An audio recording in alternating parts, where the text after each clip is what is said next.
Hey everybody, P.D. Turner from the Break It Down show, wishing you all a very Merry Christmas and Happy Hanukkah. Today's episode features Marine Rifleman Chad Cole, who has written a book called Dirty Little Wars.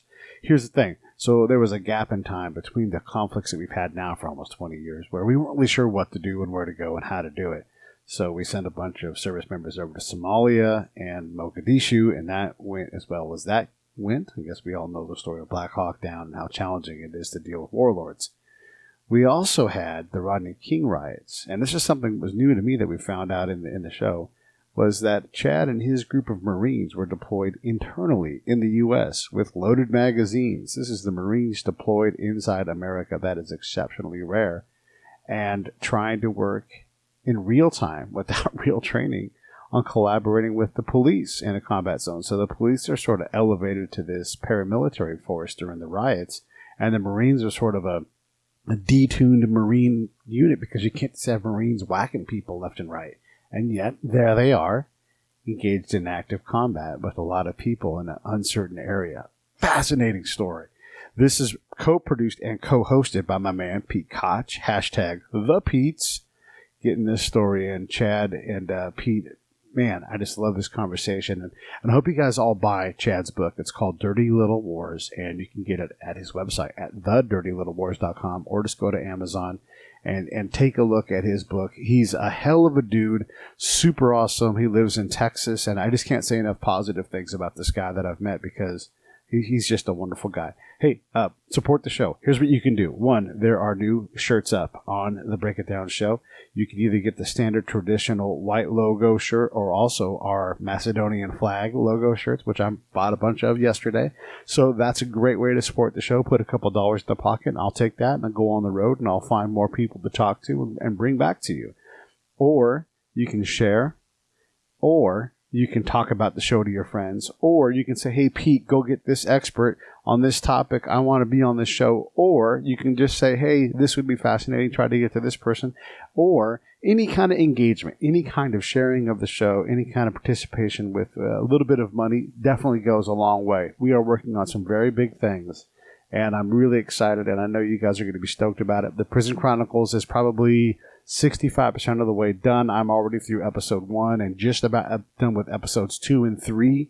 Those are going to come out, and they're just going to blow your doors off. So there's a lot of great things coming. This is what we all do. This is how we support one another.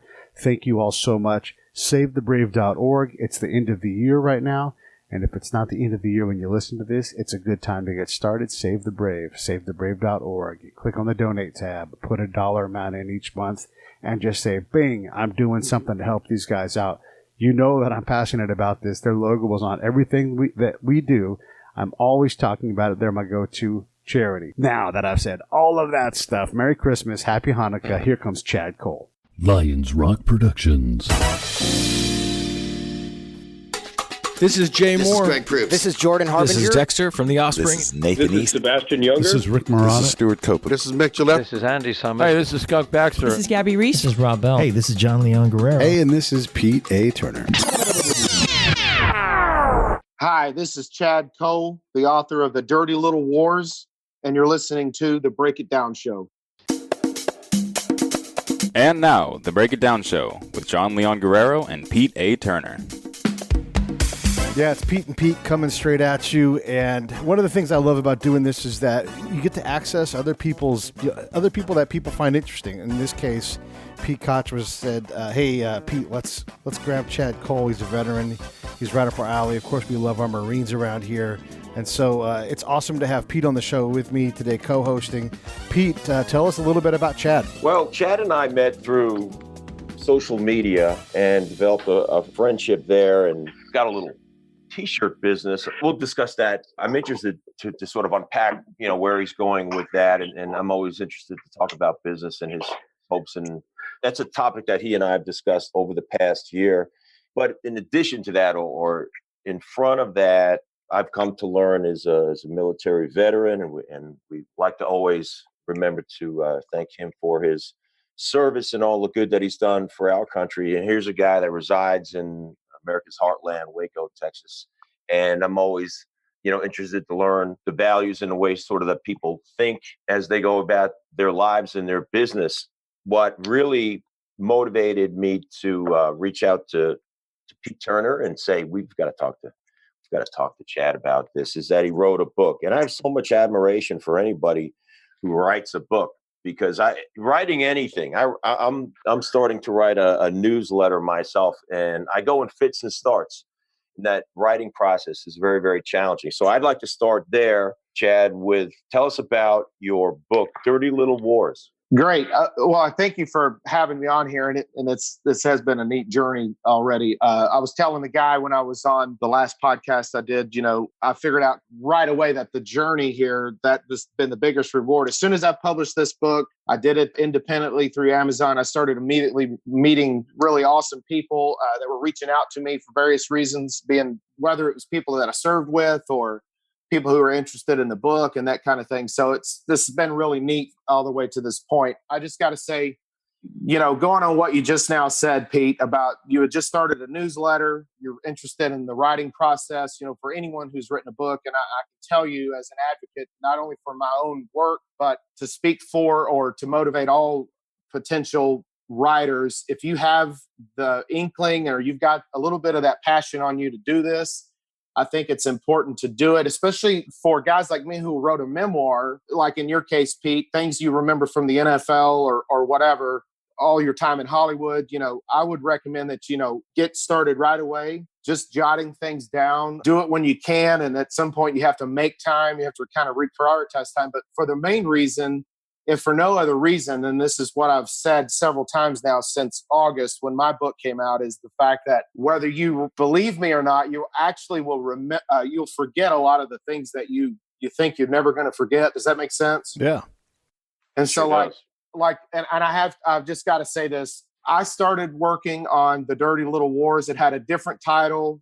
It doesn't even matter now. There's a neat little story about that. But around, let's say 2000, 2001 timeframe is actually when this manuscript was actually a big part of my undergraduate degree. I was actually getting core curriculum credits. I have a bachelor's degree in history, and this was counted towards several hours worth of independent study. So I had a professor who was really hammering away at this manuscript, and a lot of red ink, a lot of corrections, a lot of back and forth, and lots of deadlines and things that really kind of pulled the work out of me in a way that made it better. And so all these years later, to come to where we are now, after the final workings with an editor in New York, and going over the final changes, and I had to force myself to put on blinders and to only look at the corrections and changes that the editor was suggesting. Because as a writer, it's like you look at a painting and you can't put the paintbrush down, or Right. you're trying to remodel your house and you can't let it go, and you have to just step back and stop. One of the last times that I had tried to edit and do some proofing on my own, I ended up cranking out probably another 75 pages. Hey, this is Pete A. Turner from the Break It Down Show, checking in real quick to ask you this. John, Scott, and I all support Save the Brave with our time, our location, our effort, and our money. Each month we give a small amount. Do the same with us. Go to savethebrave.org, click on the Donate tab, pick an amount that you want to come out each month, and they will handle all the rest. I stand behind these folks. Thank you so much. Let's get back to the show. One of the last times that I had tried to edit and do some proofing on my own, I ended up cranking out probably another 75 pages in the editing process, which is great, and I'm thankful for it, but it's not a productive way to continue to write. In other words, you got to step back and let the paint dry. So I was working with this editor. I had on the blinders. I only focused on what he said to do, and it was a major leap of faith. So then I put it away. It was finished.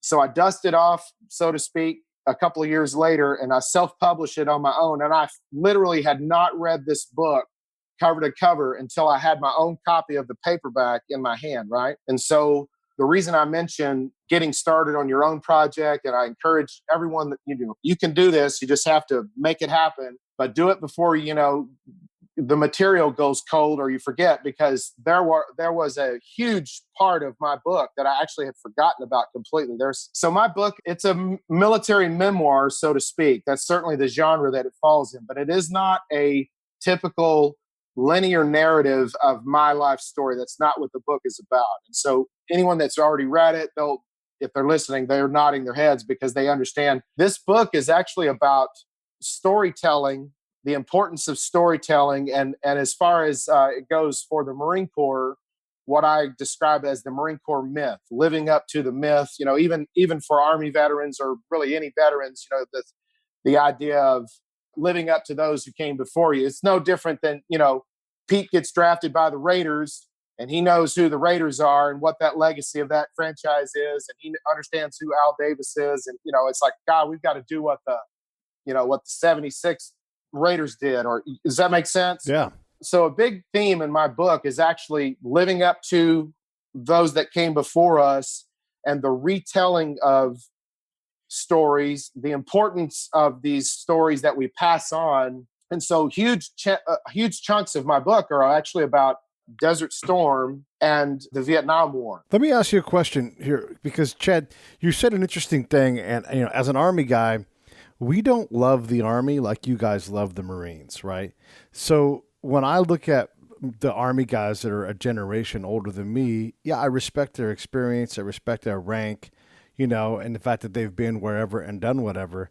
But I'm not irreverent towards them. I don't necessarily want to be like them. What's the difference, do you think? What is it about older Marines that you guys lock onto? Because there's definitely something there that you guys have.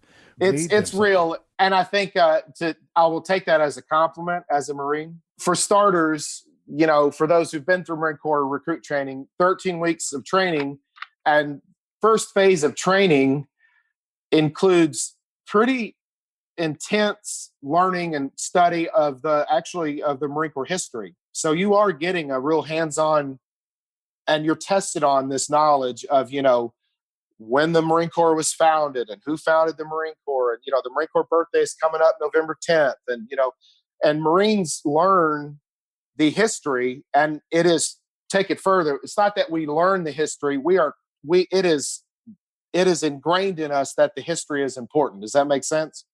It's not just, hey, learn this, but it's, hey, this is who we are. This is why we're here. This is what makes us unique.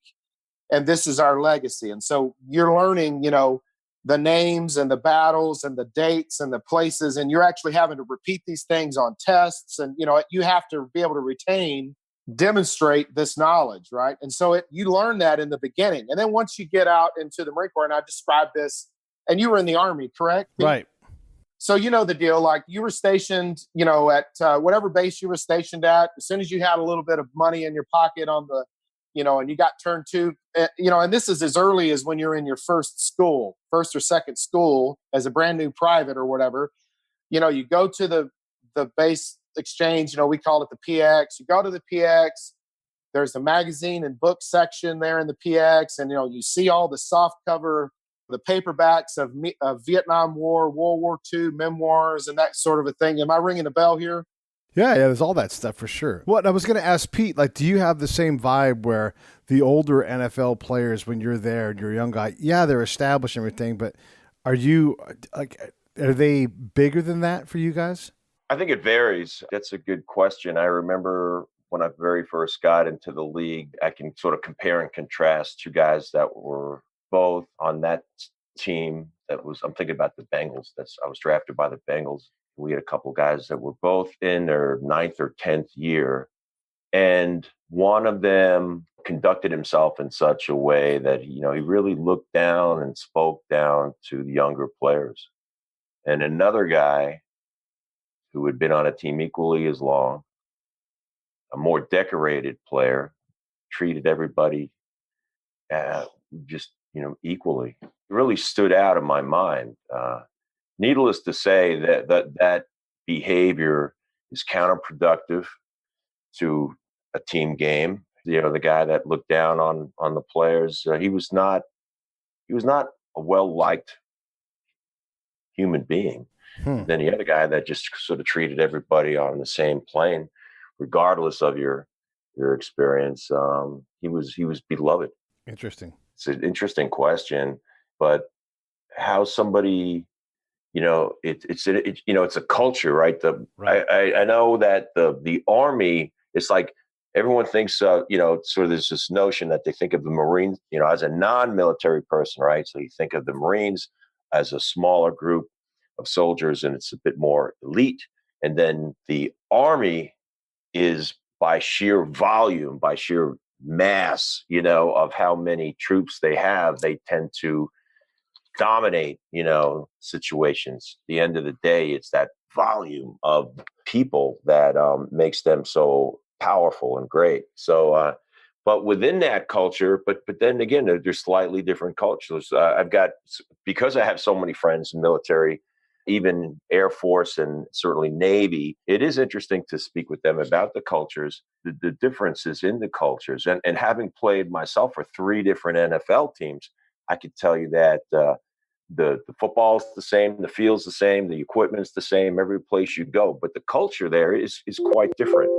And that really starts at the top in the case of the NFL, because NFL teams are so small. I tell people is imagine that you went to work and your office was 53 people. That's what the locker room is, and you got 53 players, and then you got about 15 coaches and about another 10 supporting staff of equipment managers and trainers, and there's your entire workplace, about, I don't know, 80, 90 people every single day. Except that organization right there is a billion-dollar company, but it really boils down to about 80, 90 people. The stakes are high, but that is how it works. Compare that to being in the Army, and I couldn't even imagine, because it's so massive. I guess that's why it needs to all be broken down into squadrons or units and things like that. You would know all about that. But I find the whole idea of working within a community to be an interesting topic. I sure do. Chad, your book is called The Dirty Little Wars, and it's about your time dealing with the L.A. riots in Somalia. Give us a little bit of that. That's such a...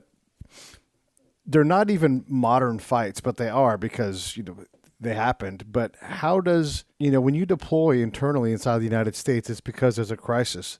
And that's different than going somewhere like Somalia, where there's a human crisis. Can you compare and contrast what those experiences were like for you? Good question. Well, some of the similarities there were, the fact that each operation was unique. Like, when we went into Somalia, we were actually the last, or I should say, there were no American troops in Somalia when we went into Mogadishu to pull out the last remaining United Nations troops that were there. So there was Pakistani and Bangladeshi troops, and they were the final elements of the United Nations effort there. So we went in there and got them out. That was we literally, mopped our way out, turned out the lights, and there were no more people there, right? And so kind of a unique deal. We weren't part of the larger deployment, like typically when the typical Marine who served in Operation United Shield, which is what we were a part of, typically for guys like us, it's, oh, you were in Somalia? Oh, you mean Black Hawk Down, right? And it's actually, well, no, that happened, a year and a half before we went in there. And so it's kind of, you have to explain that in the same way we would have to explain to people that we had been deployed to go into Los Angeles as a part of the outcome of the Rodney King trial. Right. Yeah. As far as being in an urban environment, it's not total war. Obviously, we had not declared war in Los Angeles, and we're not Somalia. The operations in Somalia were not, it was not war. We had, Congress had not declared war. It's, these low intensity conflict is the phrase that we used at the time. So, you may be engaged in a humanitarian mission, and then 30 minutes later, you may be in sustained combat. We're not going force on force with another established army, because in Mogadishu, this was after there had been a coup, a revolution, the government had been dissolved. There were warring factions that were fighting for territory and influence, and power, and all that. And so, even the combat element of what we did was really more in line with fighting the modern day, like the Mujahideen, or the like when in the the early days after Iraq, quote unquote, had been liberated, or the mission accomplished banner was flying on the aircraft carrier, and now the war really started. Where there was the insurgency that began, and now you're fighting forces that don't have conventional conventional uniforms and that sort of thing, right?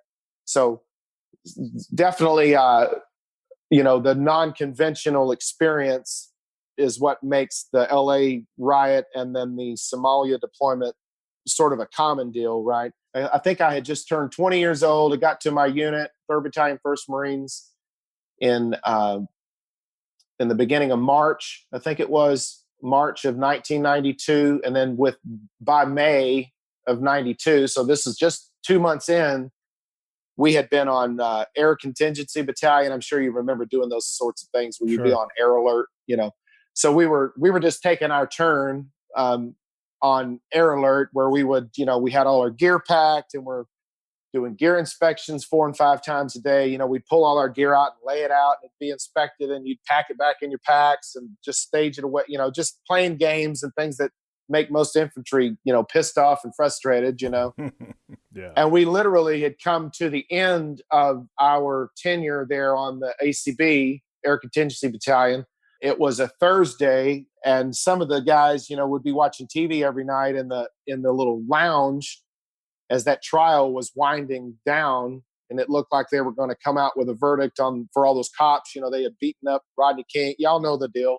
I mean, and Pete was probably out there too, I remember it vividly. And so, we were watching the trial as it came to an end, and the verdict came down, and I believe it was on a Thursday night. And I had, and I talk about this in the book, but we had a scheduled regimental formation for the whole 1st Marine Regiment that following morning, Friday morning. And we were supposed to just go to that formation, do the bells and whistles kind of deal, hand salutes, and then get turned to on a 3 or 4 day weekend. And then instead we were called to, to go participate in this. There was a special purpose, task force being put together because the rioting had already started. And this literally was from a Thursday to a Friday, and the city was already on fire. Like, that's how fast that happened. If you remember, it wasn't like it was a slow buildup to where they finally had to call in the Marines. The National Guard had been called in almost immediately. And then not to bust on them too much, but I think they were a little bit overwhelmed with what they were doing and maybe spread a little too thin. But they called up our whole battalion, sent us up to Tustin Air Station, did some things there, talk about that in the book a little bit too. And then they sent us up into LA, and as we got closer into the city, the company, the convoys started breaking off into smaller convoys and then smaller convoys, as each platoon was basically going to their area that they were going to protect or whatever. And my platoon ended up in Compton, at the Compton Fashion Center is the name of the building. It's actually still there. It's an indoor flea market type deal, Mm-hmm.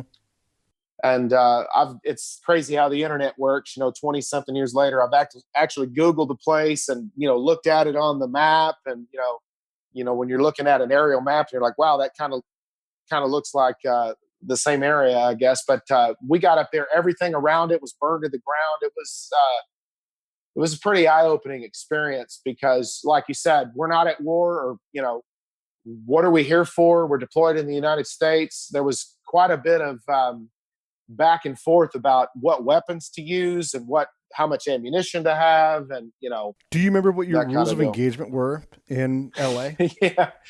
So the rules of engagement were a lot of the standard rules of engagement that involve the use of or the escalation of deadly force, up to and including deadly force in the effort of self-defense and in the defense of others and that sort of thing, right? I know that from the Army. Just some so I'm saying those were the foundational rules of engagement. Now, we weren't there to seize objectives and things like that.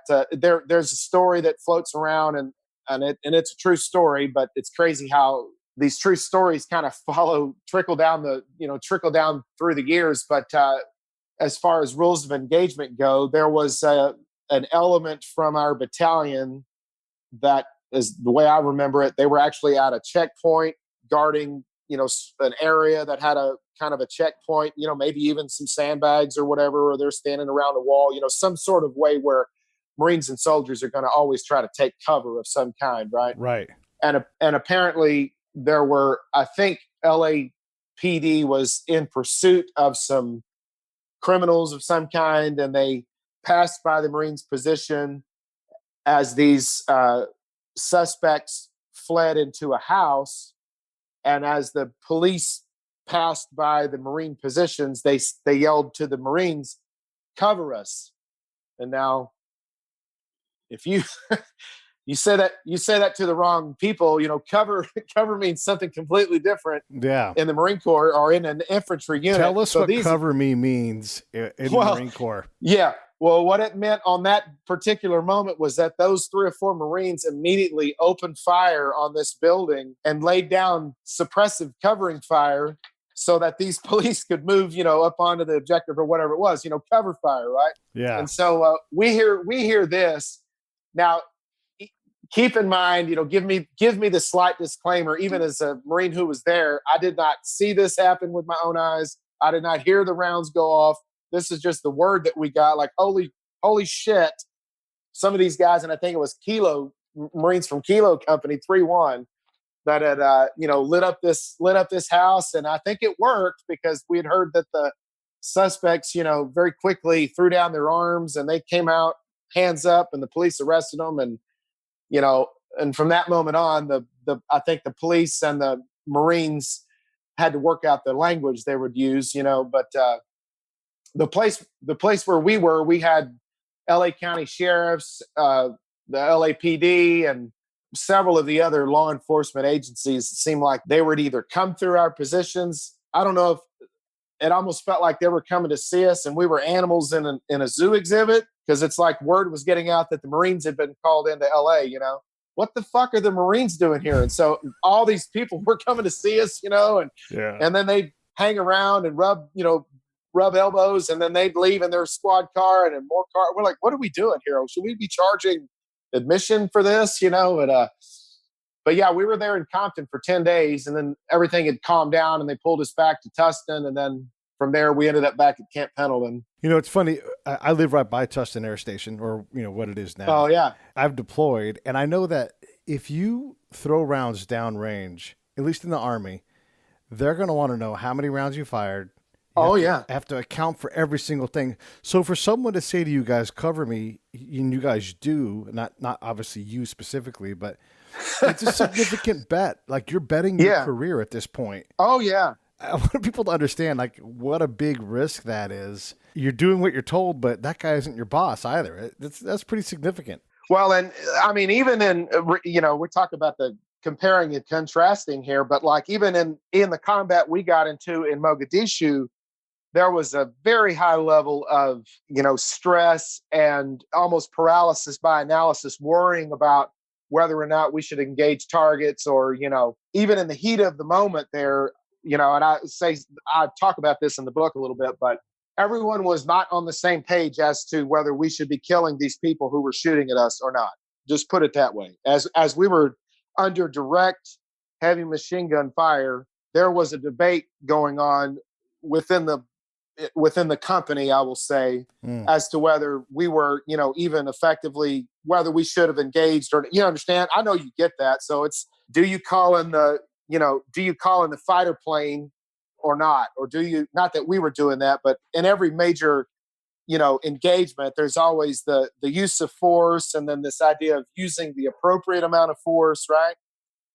Not this idea of, and especially when you're in a place where you've not declared war and you're trying to keep collateral damage to a minimum, and, and civilian casualties, to a minimum, and all that kind of thing. So yeah, that's was certainly a stressful deal. But I was a saw gunner when, as a young Marine, as we were getting called into LA, and they took our saws away from us and gave us M16s, like literally right before we got on the 5 tons to head that way. We're like, this is not even my rifle. I've never even zeroed these sights. So, I mean, what the, Let me give people some context on that real quick, Chad. So first off, a saw is a machine gun. If you saw it, you would say, oh my God, that's definitely a weapon of war. So they're like, we don't want a bunch of Marines running around downtown LA with machine guns.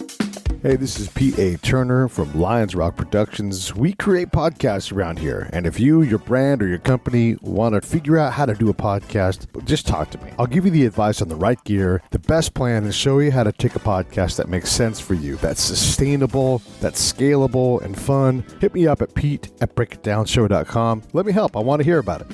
Let me give people some context on that real quick, Chad. So first off, a saw is a machine gun. If you saw it, you would say, oh my God, that's definitely a weapon of war. So they're like, we don't want a bunch of Marines running around downtown L.A. with machine guns. So we're going to hand them what in fact is a machine gun. But, you know, an M16. And if you don't have an M16 zeroed to how you shoot, you may as well be pointing a banana at somebody. That's exactly right. You have no reliable way of shooting. And it's not like you can shoot and be like, nope, a little bit left. Nope, a little bit. Like, that's not how it works. So to give you that is to basically say to you, I don't want you shooting anybody. That's right. I don't want you to shoot anybody, or you're not going to be able to hit anybody, or what if you shoot the wrong? Right. It all sounds bad to me, but that's right. But that's what the book dives into, right? To unpack what was.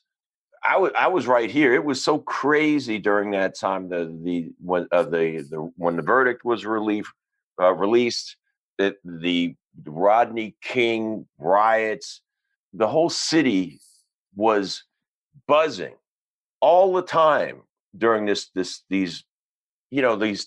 especially those days coming up till the verdict. And it intrigues me. I wasn't aware or had forgotten that we had Marines stationed in neighborhoods to back up what the police were doing to stave off riots. It was wild. It was terrible. And it was terrible. And we were aware that as a resident of LA, we were all aware that not only the whole country, the whole world was watching the news and saying, these people must be insane. Like, it was a blight to the reputation of Los Angeles, and it was plenty of blame to go around. But for you to offer the details of, pulling back the curtain and revealing a little bit in that hot spot that you were located in Compton is quite interesting to me, and decision-making that went on at that time. I'm asking you to summarize, at the end of the day, looking back on it, was the presence of the Marines in the city of Los Angeles to support the police trying to suppress riots and looting and all that was going on. Was it a good move? Was it at the end of the day, was it a positive or not? Yeah, I think it was. That's great. You said several things there that really, you actually spooled up some great points. And I'll come back to that. But yes, I would say calling the Marines in there is part of the larger effort to help stop the rioting and stop and really what we saw, we didn't see rioters. What we saw was just the utter devastation of cars burned up and flipped over and buildings completely burned to the ground. And and that sort of aftermath, where we were there in Compton, many of the buildings all around us were burned to the ground. And so practically speaking, we prevented this place we were at from being burned to the ground. It was a Korean-owned, indoor flea market deal. And I talk about this in the book. It's actually one of the central themes, certainly, of this section of the book. And not to get too political, but it just is what it is. The social injustice element of that trial. And now I'm a 47-year-old white man from Central Texas, and I will tell you unequivocally that those police officers that beat that man in the street, for whatever reason, he was running from them and he wouldn't pull over or whatever. Pretty sure he didn't kill anybody, right?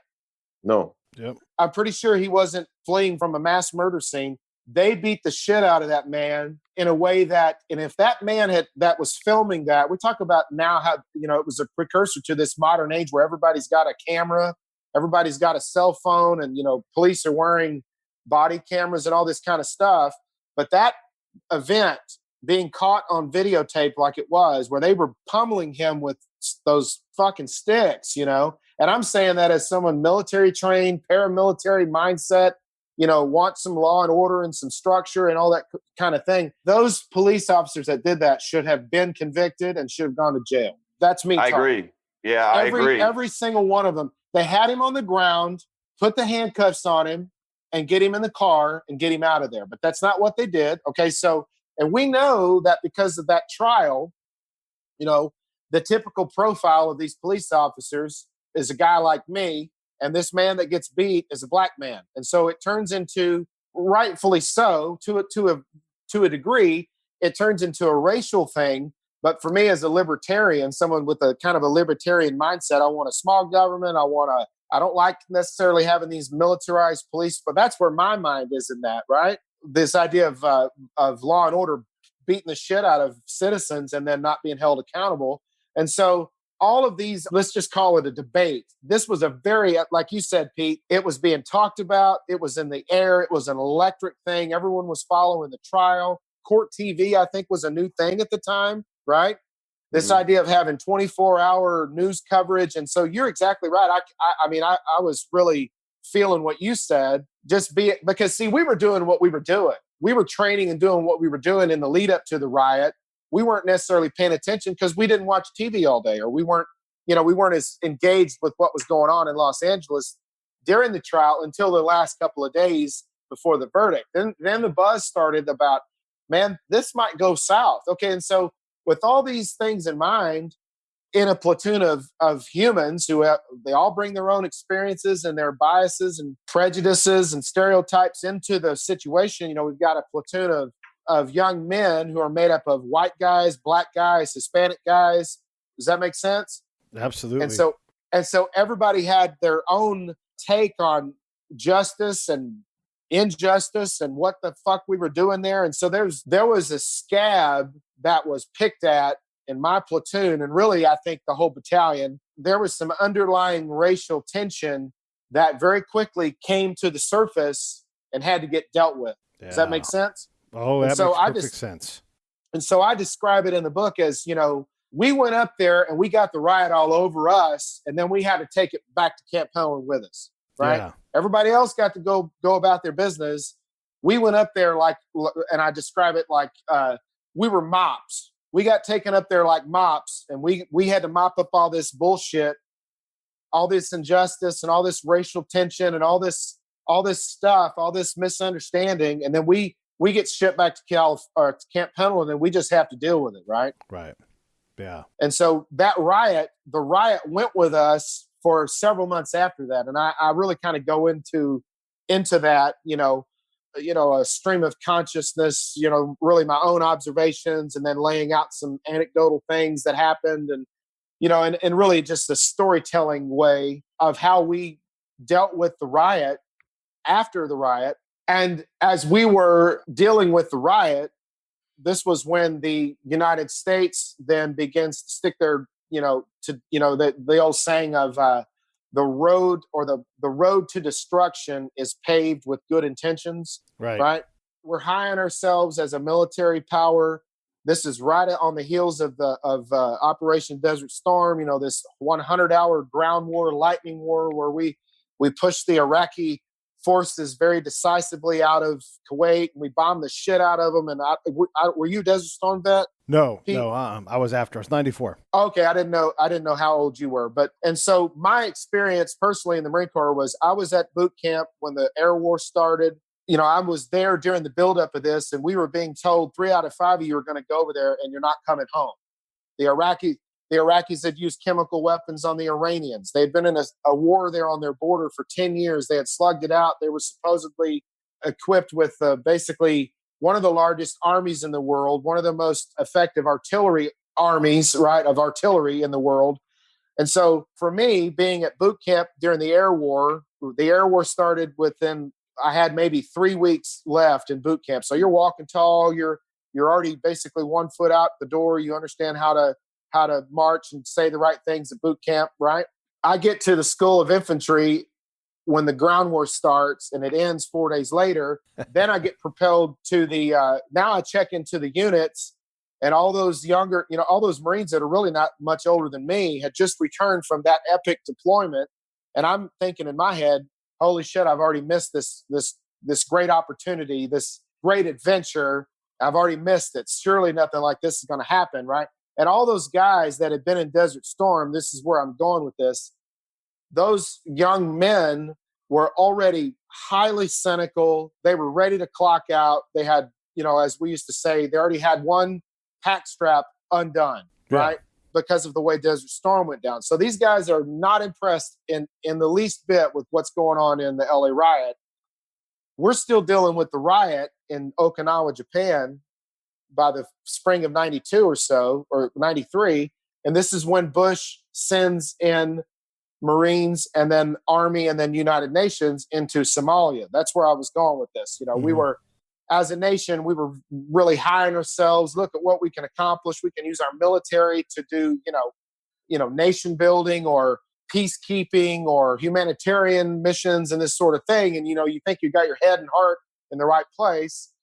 And we all know how things went in Somalia after about a year and a half, right? Right. And so I touch on those things in the book about how we, what our mindset was as the 21, 22-year-old infantry type who are being asked to do these things and seeing it for what it is and what's the cost, what's the risk, And I think it flows together pretty well between going from the riot and kind of that story and then telling stories throughout the book from the Vietnam War and Desert Storm. And then finally at the end, I tell my story in Somalia. I hope I answered your question. There you are, young guy, 0311, infantry, and you're in LA. How prepared were you guys for that?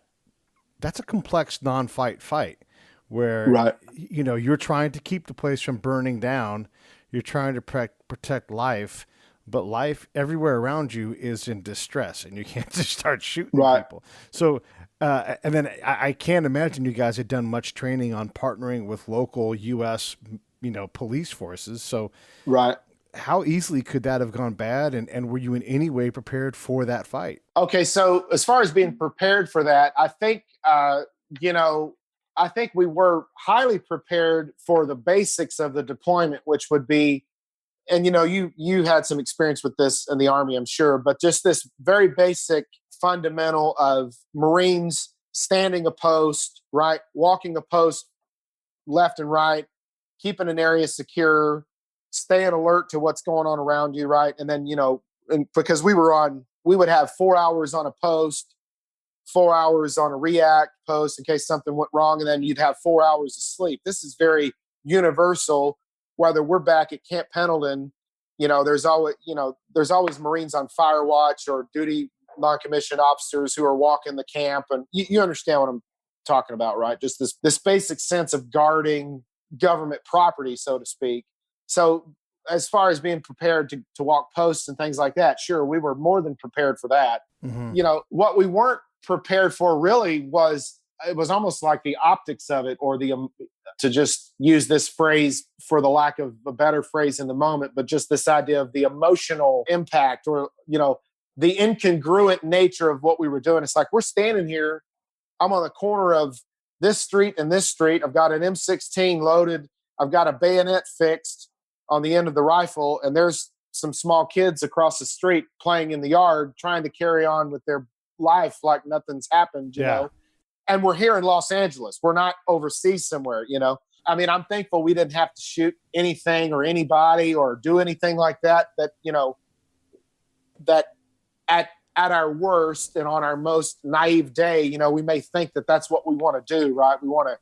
I don't think any cop wakes up. Hopefully they're not the kind of cops that are out there looking, they're looking to pull their gun on somebody, right? I mean, these general themes of, hopefully you're not that kind of person that wants to do that. Now, being trained in the infantry, we're certainly, I would be naive or would be lying to say that, especially young Marines who had not yet been to combat, you definitely are trained for it and you definitely want to go get in some shit, right? Mm-hmm. Now, no matter how naive that sounds after the fact, that's not who you were when you're 18 coming right out of the package. When they send a whole unit over to war and none of them have been to war, there may be one or two guys that are the cynical, salty types, and they're trying to warn you about what you're praying for.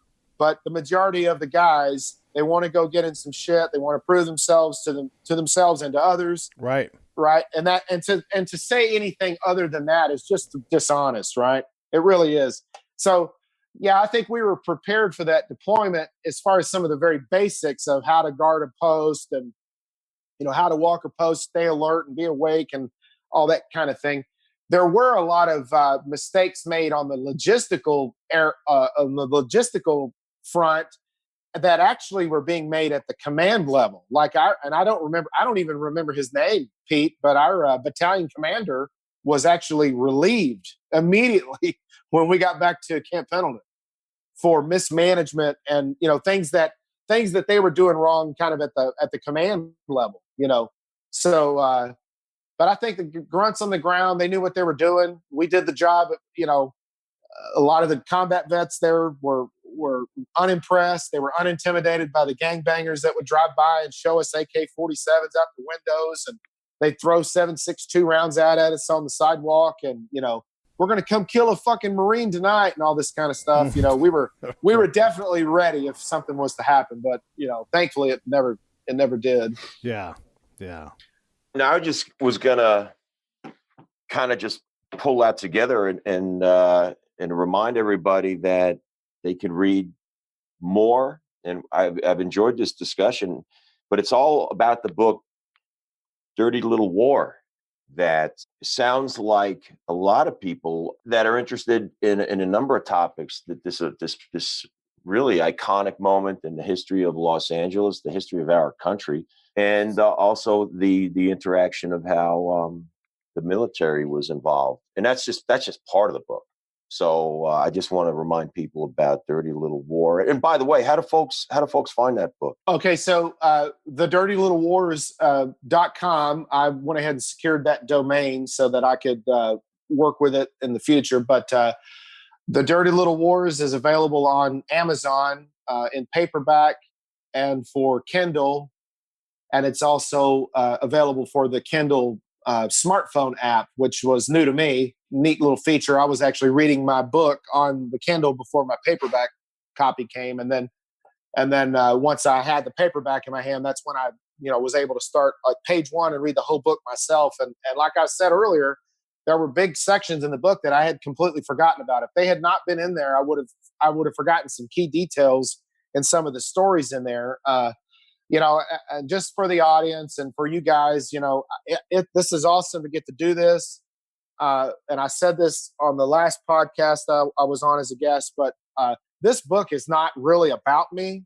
Right. That may sound self-serving or, the sense of, and believe me, there is no shortage in this world right now of false humility. When you got something to be proud of it. Right. And when you need to, humble yourself.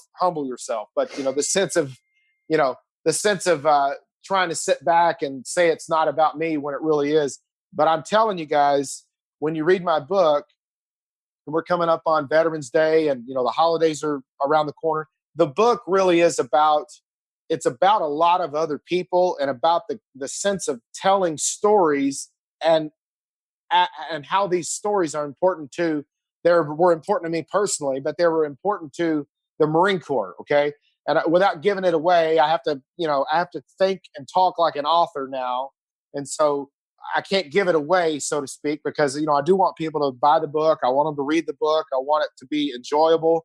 But this idea that there are several very kick-ass U.S. Marines that I talk about in this book, and they're not named Chad Cole. I'm talking about warriors and Medal of Honor recipients from the Vietnam War and Marines who were from my hometown that I did not know, but I researched and I kind of created their story and try to honor those men that died in Vietnam and things like that. Like, I want people to read my book, and when they put it down, it compels them to finally go to the Vietnam Veterans Memorial in Washington, D.C. and find a name from someone from their hometown and like look it up and see where they're from. And maybe they went to the high school that you went to, or holy shit, they live down the street. You know what I mean? Like, do your own research and let that story kind of come to life for you. That's what this book is about. It's about these collection of stories that were told to me, that I retell to you, or that were told to someone else, or that I read and that I'm elaborating on. Does that make sense? There's several ways you can kind of pass this myth, as I call it, the Marine Corps myth. It's a history that's larger than ourselves. Everybody joins like Pete said this earlier. I wrote it down because every time Pete talks, he just drops knowledge.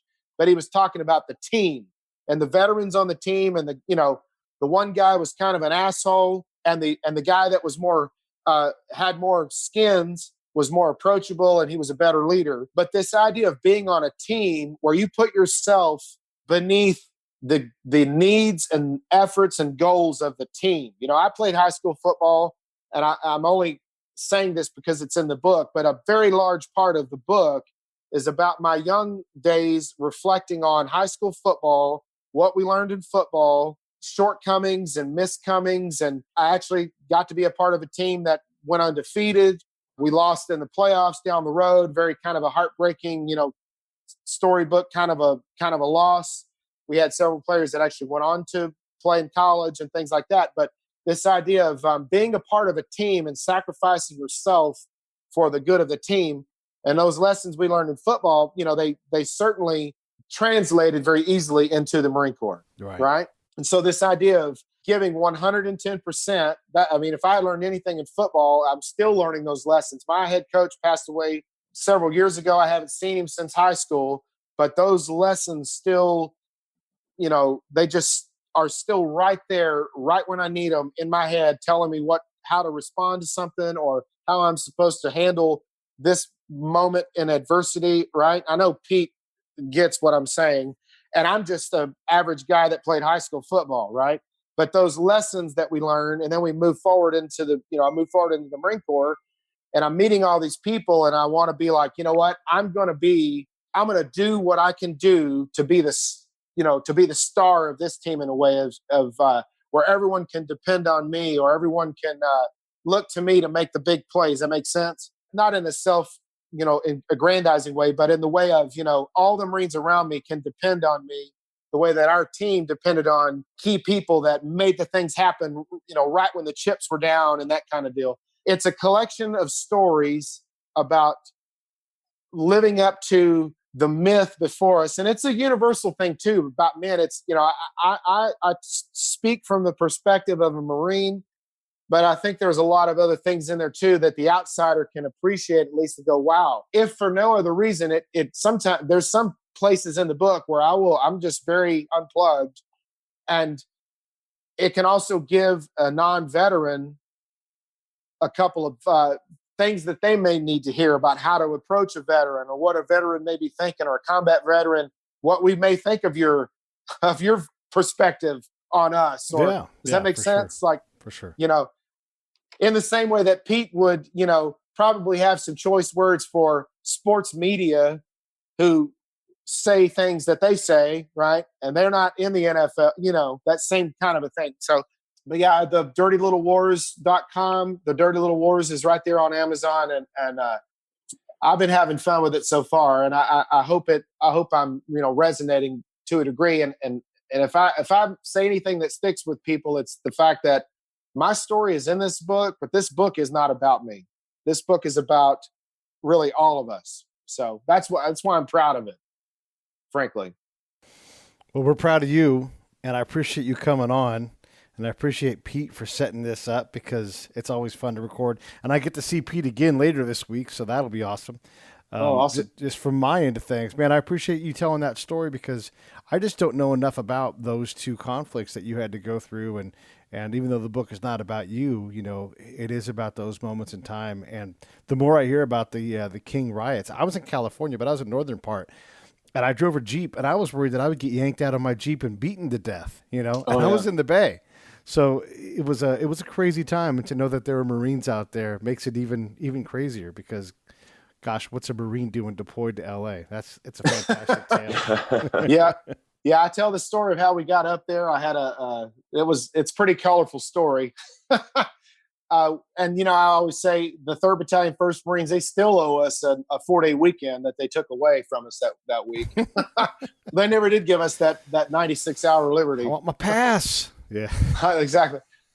Well, thanks, man. Thanks for coming on. Well, thank you for having me. And I really appreciate it. And I can't wait to keep following your show. I've listened to several of these shows in the last week or so. I've really enjoyed it. I mean, you had the SWAT guy on and talking about trauma and those things. I mean, you've got a really great podcast. So it's definitely a privilege to get to be a part of this. Well, and I thank you, Pete, and I owe you too, Pete, for bringing me on here. Well, we appreciate you. This has been really educational for me, and I appreciate you taking the time to speak with us today.